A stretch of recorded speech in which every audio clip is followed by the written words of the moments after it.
오늘은 건강에 대한 이야기를 해보고자 합니다.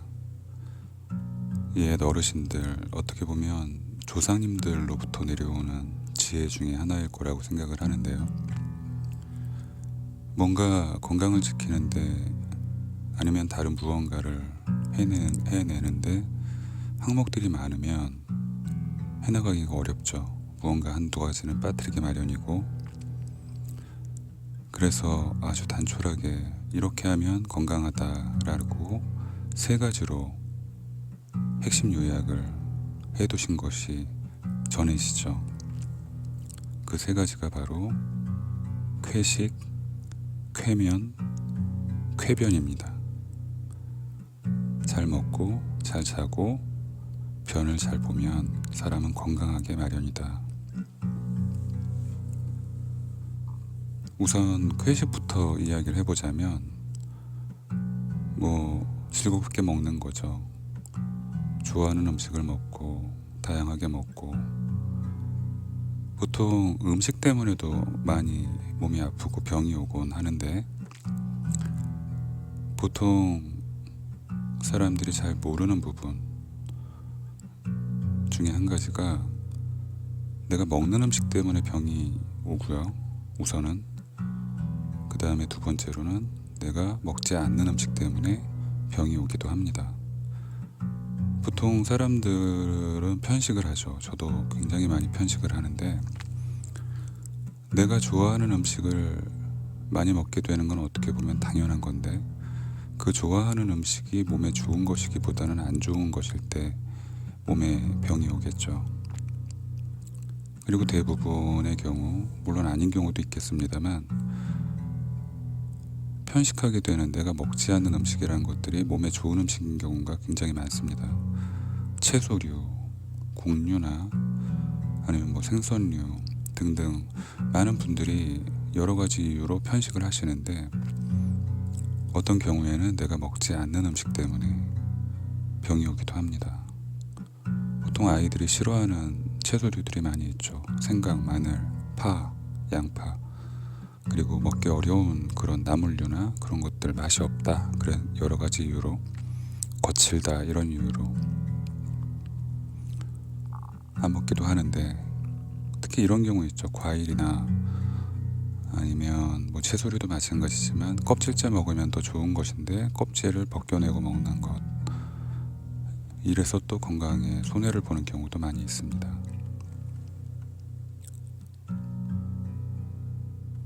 이런 말이 있죠.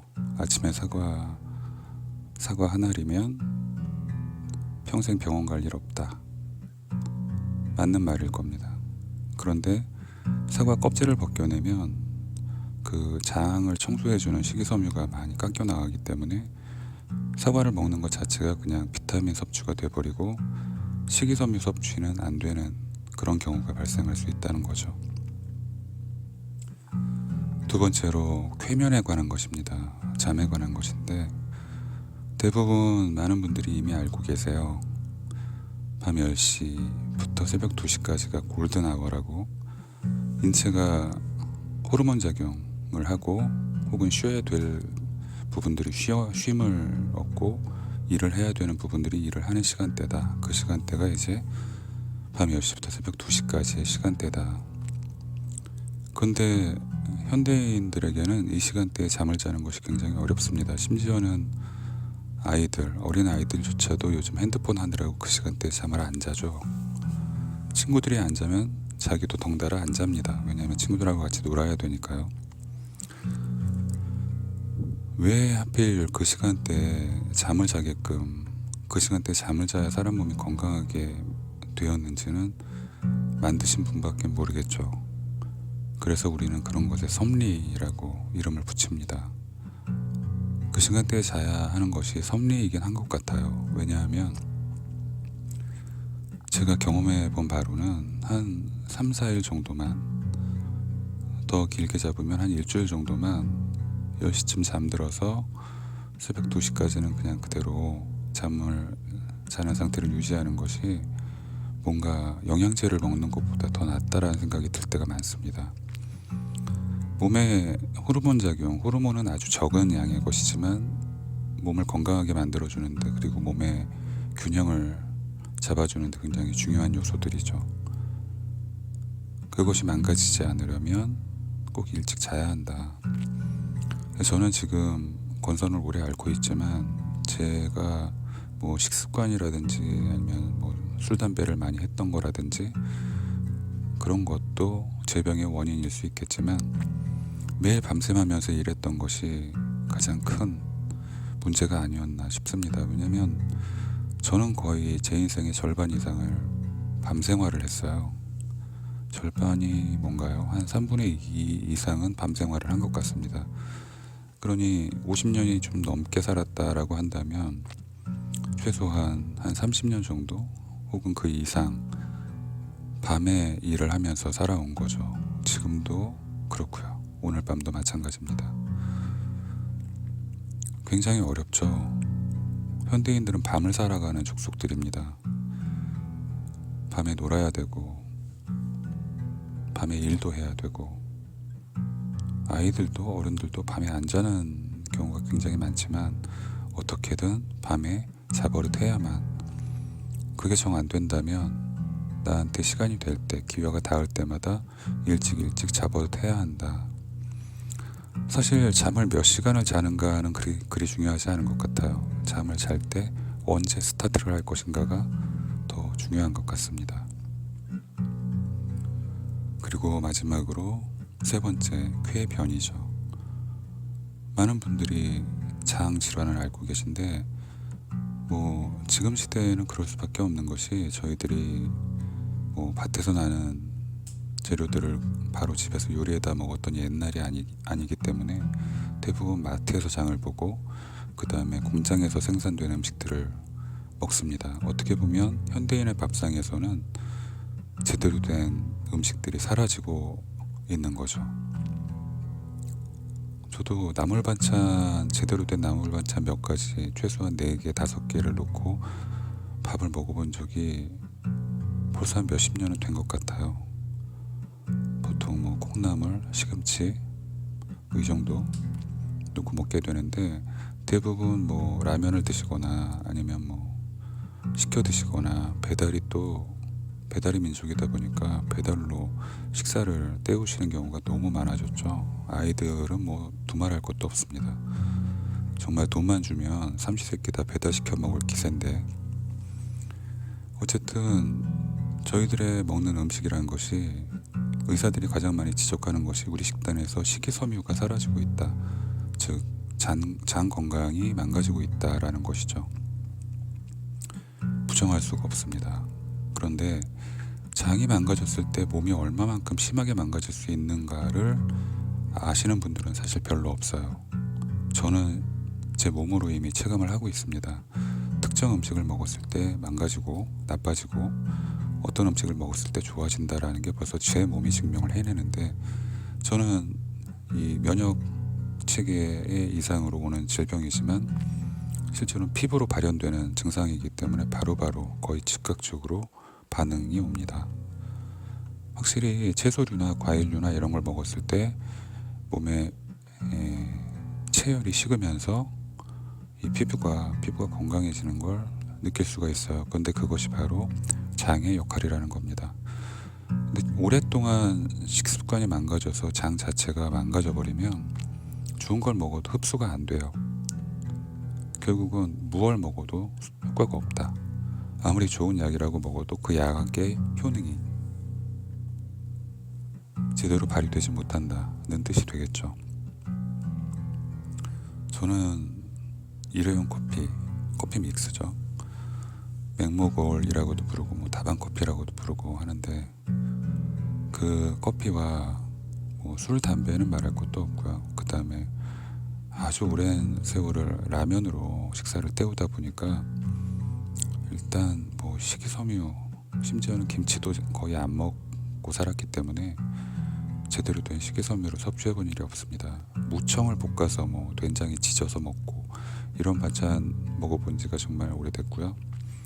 최근에 제가 노력하는 것은 사과 껍질째 먹기. 한 알은 너무 많고 제가 양이 줄었기 때문에 오전에 절반 정도를 잘라서 말 그대로 씨 부분 정도만 제거를 하고 사과 반 개를 껍질째 먹습니다. 제가 사과를 먹기 시작하면서 느끼는 것은 이건 정말 보약 중에 보약이다 라는 생각이에요. 장이 보통 어른들, 성인들 기준으로 지름이 2.5cm 정도, 그리고 장의 길이가 뭐 조금씩 사람들마다 다르겠지만 우리나라 사람들 같은 경우에 평균적으로 7m에서 8m가 된다고 하죠. 굉장히 얇은 파이프가 7, 8m 길게 이어져 있는 거예요. 그러다 보니까 당연히 쉽게 부패하면 독을 뿜어내는 육식은 좋지 않은 게 되고 몸에 독이 되고, 채식을 하면 그나마 낫고, 그 다음에 장 속에는 유해균과 유익균이 반반 있어야 된다라고 보통들 말씀을 하시는데, 유해균은 만들어질 수밖에 없는 것이죠. 그 씹어서 삼킨 음식들이 소화가 되면서 그것이 이제 배설이 되기 전 단계인 거기 때문에 음식 쓰레기나 마찬가지거든요. 그래서 당연히 유해균이 발생을 하는 걸 막을 수는 없지만, 그렇기 때문에 더욱 유익한 균을 만들어줄 수 있는 식이섬유를 먹어줄수록 좋다라는 겁니다. 그런데 보통 제가 지금 생각나는 것은 사과 껍질째 먹는 사과와 무청 정도. 겨울에 많이 드시죠? 무청 시래기라고 많이 하는데, 깍두기 담그고 남은 무청을 말려서 겨우내 반찬으로 많이 먹었었죠. 예, 선조들이. 그분들이 뭐 변비 때문에 고생을 하셨을까 어떨까는 잘 모르겠지만, 현대인들은 변비 때문에 고생을 너무 많이 하죠. 섬유질을 먹지 않기 때문이겠죠. 그렇게 장시간, 오랜 시간에 걸쳐서 장이 망가지고 나면 영양제를 먹어도 좋은 약을 먹어도 하다못해 산삼을 먹어도 제대로 효과를 볼 수가 없는 거죠. 왜냐하면 장벽이 이미 다 망가진 상태이기 때문에 그냥 변비만, 설사만 이런 것 때문에만 고생을 하는 것이 아니라 뭐 좋은 거 먹고 그래도 영양 흡수 자체가 되지 않는 그런 장벽을 가지게 되는 거죠. 제가 바로 그 상태인 겁니다. 그래서 요즘 뭐 장누수증후군 이야기도 많이 하고 기능의 약들 이야기도 많이 하지만, 약보다는 저희들의 식단에 심지어 약도 들어가 있죠. 식이섬유를 물로 마셔요. 저희는 요구르트나 이런 것들로. 물론 그런 것들이 나쁘지 않지만 실제로는 장벽을 긁어내주는 것은, 요구르트는 어떻게 보면 유익균을 집어넣어 주는 거죠. 장 속에 집어넣어 주는 거지만 장 환경 자체가 그 유익균이 생존할 수 없는 환경이 돼버리면 아무리 좋은 비싼 치즈나 잘 발효된 음식들을 먹더라도 장에서 흡수가 제대로 안 되겠죠. 그러면 말짱 도루묵이니까요. 자, 이렇게 세 가지를 이야기를 해봤습니다. 환자의 입장에서. 저는 제대로 먹을 줄도 모르는 사람이고 편식이 심한 사람이고, 그럼에도 불구하고 제가 잘 먹지 않으려고 하는 음식들을 열심히 먹으려고 노력을 합니다. 잠을 일찍 자는 건 여전히 어려운 것 같아요. 한 3, 40년을 밤에 생각하고 밤에 일하고 밤에 글을 쓰고 뭘 해도 다 밤에 해버릇 하다 보니까, 심지어는 스케이트를 탈 때도 밤에 나갔었어요. 그때가 한가하니까 거리가. 그러다 보니 밤에 일찍 잠이 드는 것이 정말 저한테는 힘든 일인데, 그냥 무조건 10시가 되면 누워서 자려고 합니다. 잠이 오든 안 오든. 그 잠이 안 와도 눈을 감고 가능하면 두세 시간은 더 버텨보려고 하죠. 그런 노력도 조금은 필요한 것 같습니다. 쾌변 잘 싸는 일 정말 중요하죠. 나이가 들수록 더 그런 것 같아요. 장이 늙어가죠. 장도. 그렇기 때문에 식이섬유를 많이 섭취하는 것, 채소류 많이 먹고 하는 것이 정말 중요하다라는 걸 뼈저리게 느낍니다. 2022년이 밝았는데요. 올해는 여러분들도 저도 잘 먹고 잘 자고 편도 잘 보고 해서 건강해지는 한 해였으면 좋겠습니다.